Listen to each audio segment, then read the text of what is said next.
মহাশিবরাত্রি উপবাস, শিব পূজা, মহাশিবরাত্রির বিশেষ এই তিথিতে হোম যজ্ঞ সহকারে অতি যত্নের সঙ্গে এবং আধ্যাত্মিকতার সূক্ষ্মাতি সূক্ষ্ম নিয়ম পালন করে যে সমস্ত কবচগুলি আমাদের মন্দিরে তৈরি করা হয়, মহানীল কবচ, শিবশক্তি কবচ, মহারুদ্র কবচ, মহামৃত্যুঞ্জয় কবচ।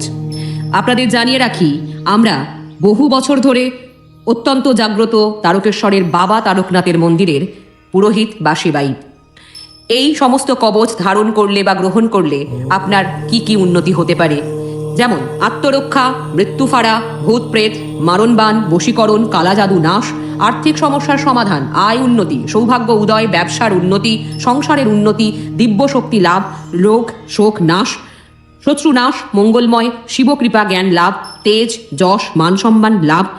অর্থাৎ এই কবচ ধারণ করলে সাধারণ মানুষের পজিটিভিটি বেড়ে যাবে। গ্রহদোষ শান্তি ও কুপ্রভাব কাটায় এই কবচ। মঙ্গলময় এই কবচ ধারণে কোনো অপশক্তির প্রভাব পড়ে না। রাহু কেতু শনি নবগ্রহের কুপ্রভাব কাটায় এই কবচ। জ্ঞান বুদ্ধি প্রজ্ঞা দীপ্তি বৃদ্ধিতে এই কবচ যথেষ্ট সহায়ক। রোগ পীড়া মৃত্যু ভয় থেকে রক্ষা করবে আপনাকে এই কবচ। তাই আপনিও যদি এই সমস্ত সমস্যার সম্মুখীন হয়ে থাকেন বা অনেক দিন ধরে আপনার সমস্যার সমাধান হচ্ছে না, তাহলে অবশ্যই আমাদের সাথে যোগাযোগ করুন এবং আপনার সমস্যার স্থায়ী সমাধান ঘটান।